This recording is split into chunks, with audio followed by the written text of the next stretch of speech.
Okay, so let's continue with the point I was discussing. So Ngugi and others believe that if you produce native language, native literature using English, you're only speaking to the elite class because they are the ones who are uh, educated enough to understand English. So you are actually again uh, ignoring and overlooking the importance of other classes of society, other sections of society. So if you write in your native language, you can access all classes, all segments of society across the board without any exclusion, without any exception. So he says that the native literature is primarily written for the natives. So if a large section of society, if a huge populace of natives is unable to understand the literature you are producing, it means that it is of not much use. So instead, you should use this inclusive approach to approach all the people of your own culture, all the natives, by writing in your own native language. Now, Nagugi's case is actually very interesting.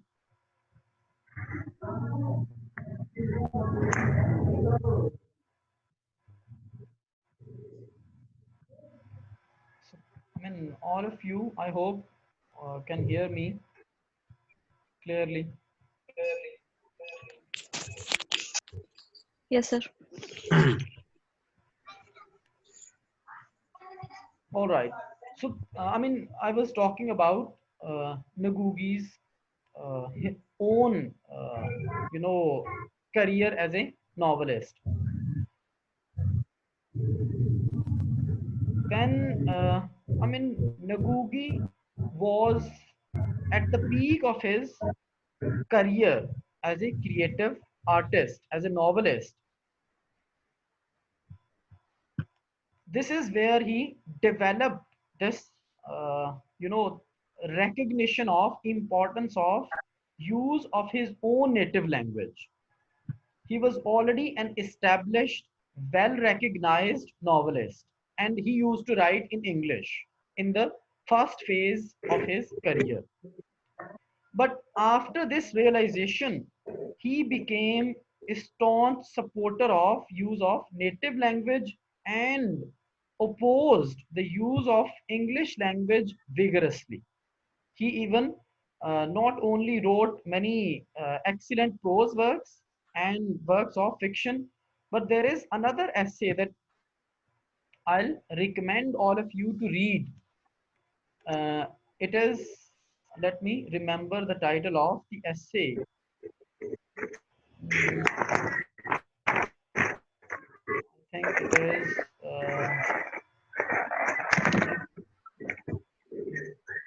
Demol. I think just a second.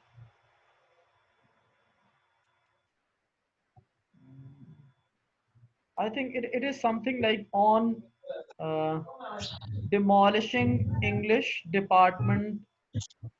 So if you search with his name, you will find this brief essay. This is basically, uh, you know, a proposal that he wrote for his own university that they need to uh, establish an African department instead of English department, and African studies should be offered to the natives instead of English studies. So he became the essence of the discussion is he became a very staunch believer in the efficacy of use of native language for native literature. Now the same, and according to Bill Ashcroft, Gareth Griffith, and Helen Tiffin, whose book I have referred to you, Key Concepts in Postcolonial Studies. If you want to study this book, just search the concept of appropriation, and you will find some of all of these ideas mentioned there. Now, let's come down to the context of Pakistan and how different scholars actually approached this issue of use of English language for native literature. In the beginning, we find some scholars rejecting the use of English, calling it elitist colonial language. See the same argument that Ngugi has against English. So they rejected the use of English for the production of native literature on along the same lines. That since it is still an elitist and colonial language, it should be discarded, and native or regional languages should be used for the production of native literature. On the other hand, we have many other scholars who support the use of English for native literature. And among them, you will find many like, uh, you know, this uh, well recognized linguistics scholar Tariq Rahman, who also produced a book on history of English literature uh, in Pakistan. And probably I talked about his book in the first discussion, that he has talked about the Anglophone Pakistani literature since 1947 to 1988.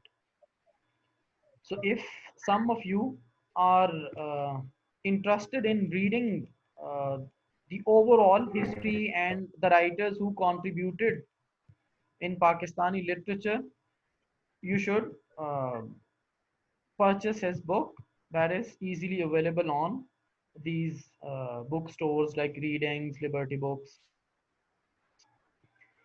There is one writer that we are also going to study, one of his uh, novels, that is Between Clay and Dust, Musharraf Ali Farooqi. So here I want to include his viewpoint because to me that sounds, very balanced, and he is very forthcoming, very honest about his own use of English for his own works. So he says that when a writer wants to become a professional author, professional writer, he wants to use writing as his profession. So the first thing that is very important for him is the commercial aspect of the profession. That his book should be, uh, bought by the readers and studied so that he may be able to make some money. So that is, very pragmatic approach towards explaining the use of English language. And he says that even though the writer, a native writer, or more specifically, a Pakistani writer can also write in Urdu, but there is no established publishing industry, neither in India nor in Pakistan, for Urdu. So that is why these people who are writing in Urdu cannot expect a handsome amount of money coming from their books. They have to either self-publish their books or sort of uh, rely on a meager amount of money that they receive from their publisher. And secondly, there is this scarcity of Urdu literature. I mean, if you compare the availability of Urdu literature with that of English literature, you will find that you can find uh, multiple books, dozens of books on any topic written in English. On the other hand, it becomes difficult for you to find many books on the same topics in Urdu because there are few writers writing. And again, the problem is the same. They find these limitations, these hindrances. Nobody is supporting their writing, their profession. So they choose to write in English instead. So that is why, especially after the start of 21st century, we have many educated Pakistani writers writing in English. There are dozens of them. So he says that as a writer, he faced these problems, and that is why he preferred to write in English.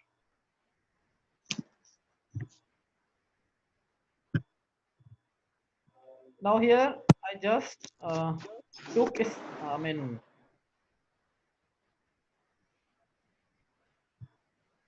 a picture from his, uh, not exactly his book, but a book that is written by Mushtaq Bilal, a post-colonial Pakistani writer who published this book on the interviews of many Pakistani writers. So here Mushtaq Bilal asks him the same question that, and since I guess you cannot see the first line of his, what he exactly said, I can summarize it that he asks him that you have command over both Urdu and English. If your various translations are anything to do, Nakar.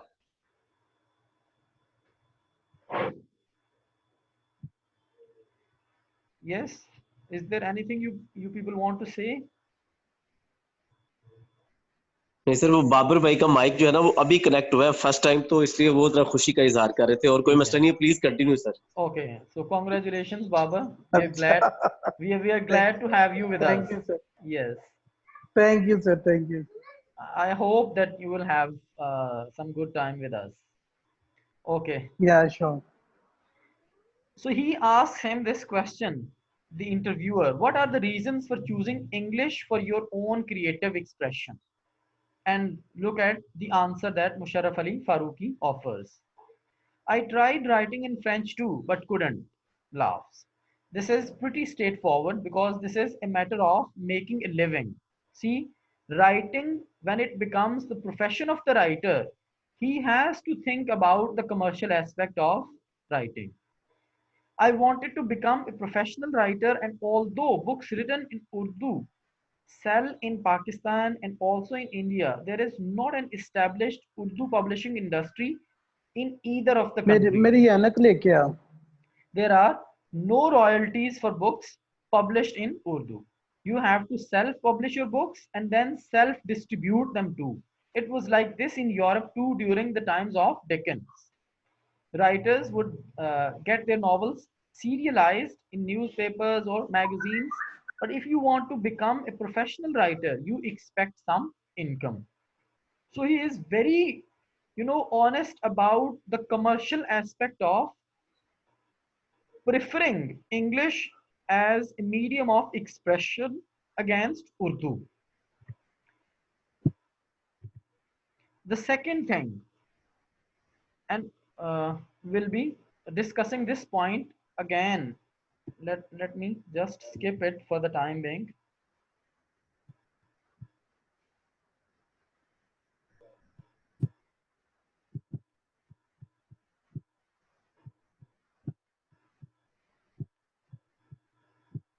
Okay.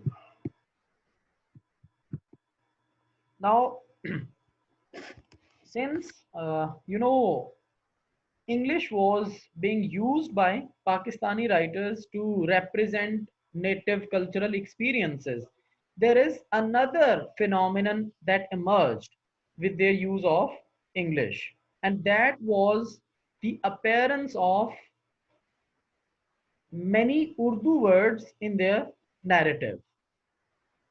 So this is what we call Urduization of English, or using loan words from Urdu in English. So these Pakistani writers started using many Urdu words in their English.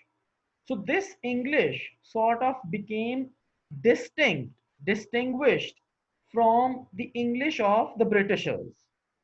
Sort of, we can say it became Pakistani English. Now, this is one argument that the critics and scholars who are in favor of using English language for native expression have, that uh, we are not actually using the same language as the colonizers used or spoke that belongs to them. It's different. It's appropriated by us. We have changed the very language itself in order to represent the differing native cultural experiences of our own people. So, this is the argument that these people again use to reinforce and strengthen their viewpoint about English as medium of expression for native representation. So these Pakistani writers started writing not in Queen's English, pure English of the Britishers, rather in the language that captures the atmosphere of their countries. So they used uh, a lot of Urdu words in their English expression to give it local color, to represent different cultural ideas and concepts which could not be translated in English. So that is why they had to fall back upon their own native language, Urdu language, to represent those ideas with their spirit, as they could not be faithfully translated with the same spirit. Now, this phenomenon, this Urduization of English, is again considered a post-colonial act of these writers, as if they are rejecting the purity of English and uh, bringing their own colors to own this language, to make it new, to make it another variety of English. But here, this sounds an exaggerated argument from my understanding, because uh, you know you do not have any other alternative. For instance, there are multiple concepts which cannot be faithfully translated. So what option do you have except using the same native expression for them, right? Okay. So here I want to strengthen my own point with uh, again a quotation from the interview of Musharraf Ali Farooqi. So Mushtaq Bilal, the interviewer, asks him, "You have used a lot of Urdu words in your novels. Do you think this practice extends the boundaries of the English language?" See, this very point, this idea that uh, this use of native expression enriches and enriches the English language and extends its boundaries, widens its scope. The same idea is actually rejected by Ngugi. Those of you, especially I think Nasir might have gone through his book that I recommended, Decolonizing the Mind. So he actually uh, objects to this very argument that these people have. He says that why do we uh, need to take pains to extend the boundaries of our past masters? I mean, if why are you so desperate to enrich English language with your native experiences and expressions? Instead, you should use your own language and produce your literature.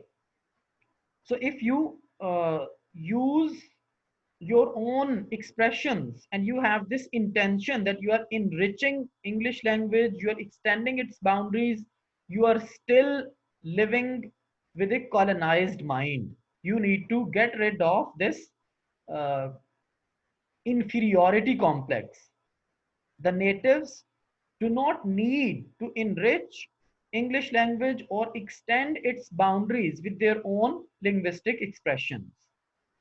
And this idea actually relates to indirectly, probably Ngugi was reacting to Chinua Achebe's abundant use of African expressions, proverbs in Things Fall Apart. So if you have read that novel, you must know that from time to time, HB and his characters obviously use these native proverbs translated in English. So these native proverbs, represent local wisdom of generations of these people, on the basis of which these proverbs are created and produced. So he was sort of rejecting HEB's strategy of translating the native expression into English language to sort of enrich English language. Now let's see what Musharraf Ali Farooqi has to say to this question. So he said, God forbid, that is not my intention. And there is no conscious effort either in this regard. But let me tell you, if you read Latin American fiction, they use quite a few Hispanic terms for which there is no proper English counterpart. Now, this is actually the point that we need to understand, that once you do not have any proper English word or expression for a certain uh, native concept, you do not have any other option but to use the same native word. He says, and giving a very good example, if you translate gulab jamun as, so both of them start laughing, sweet balls. See, this, I mean, what alternative would you have for a word like ganderi, for instance, in Punjabi? Can you translate it into English? Obviously, you cannot. So he says that, and this is the point that Musharraf Ali Farooqi seems to believe in, and this is the point that I have, uh, to these critics, that Urduization of English is not a conscious political act carried out by these writers. It is their artistic necessity to use those expressions which cannot be translated. See, in translation, those expressions and words will lose their true meanings. For instance, sweet balls might be a funny expression, but it does not actually convey the same idea. So this connection between the signifier and the signified, for instance, when we speak our own native expression for this object, gulab jamun, it brings up a different concept which cannot be activated and understood through its translation. So this is, as I said earlier, just an exaggerated, sort of more sophisticated justification of a necessity, something that uh, for which we do not have any other alternative. तो उर्दूइजेशन को भी these writers use to sort of uh, support their favor of English language, that the kind of English we are using is not pure English, it is actually uh, nativized, it is uh, appropriated by us, and now it it uh, it is enabled to represent the differing, very different cultural experiences of the natives. So this is what I have to say about this issue of English language and its use in native literature. I think we should stop here. What do you think? And then obviously I'll expect you to, read these few references I have used to develop this discussion, and then we can discuss it further. So if you have any questions regarding this discussion, we can, I can address your questions right now. Yes, anyone?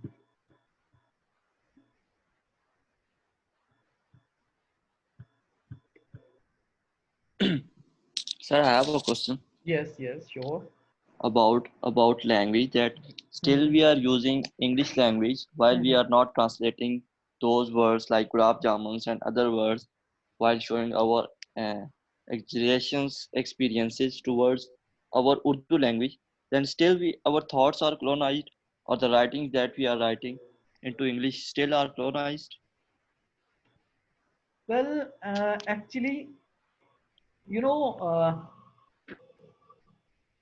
see, the idea is by those writers who are not in favor of use of English language for native expression. They think that if we still speak or write in the uh, colonial language, it means we still exist under their influence. This is the point that they have.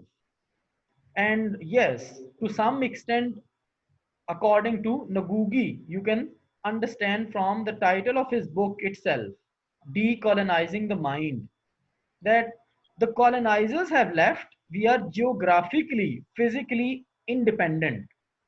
But probably to some extent in our life, in our uh, thoughts, we are still under their influence. And language is not uh, the only or greatest indicator of our colonial past. What is more you know important is your approach towards life, your outlook on life. So if you speak, and this is what I personally believe in, if you speak English as one of the languages among many, for instance, in different settings we use different languages. Sometimes we use Punjabi, sometimes Urdu, sometimes English, right? So, there are, in today's world, we have thousands of people who are speaking more than one languages. This is not something that is strange or, surprising. But the only thing is that as, people of a certain culture, we need to be sure and confident about our own history, our own culture, and have our own perspective on everything, instead of speaking English, as you can see in our society, is considered uh, a sign of your education, qualification, even scholarship, although you are speaking rubbish. Now this is what actually exhibits, signifies our colonial uh, you know mentality. But if you're speaking English, but you have your own strong arguments on everything, I think language itself cannot be rejected in today's global world. You cannot get rid of any language, I guess. And even there are, movements going on in third world countries where, especially in India, where the people have started teaching regional literatures. I mean, we have, for instance, let's say more than 30 languages being spoken in Pakistan.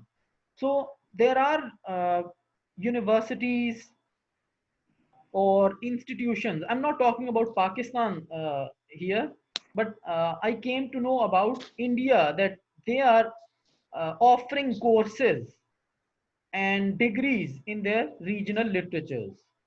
So, I mean, these movements actually indicate that people refuse to accept this linguistic hegemony and uh, control over them. They are studying their own literatures, and even though they are able to speak English, but uh, they also use their national or regional languages at the same time. So speaking language itself is, I mean, in today's world, no more a sign of your colonial slavery. But yes, it does signify the global status of English. And, as Musharraf Ali Farooqi points out, you do want your books or your works to be read by a huge number of people instead of writing in your own native or regional language that can only be understood by uh, very few people. Right, sir. Sir, another question I'm going to add, as you talk about the linguistic imperialism, Mhm. by giving the example of this Wajahat Ali's play Domestic Crusaders, he Yes. used too many phrases in Urdu Mhm. rather instead of English. Yes. So isn't it funny for colonizers that they will laugh on his words that he is using his own regional language? No, I don't think that it will be laughable for the native speakers of English, because now this phenomenon is quite common in all third world literatures. And the problem is the same, that there are certain expressions in your culture, in your language, which cannot be translated, not neither in Urdu nor in any other language. So you simply incorporate the same phrases or sentences or expressions and make them part of your narrative. See, the use of these Urdu expressions actually uh, tells you about the national or geographical identity of these characters.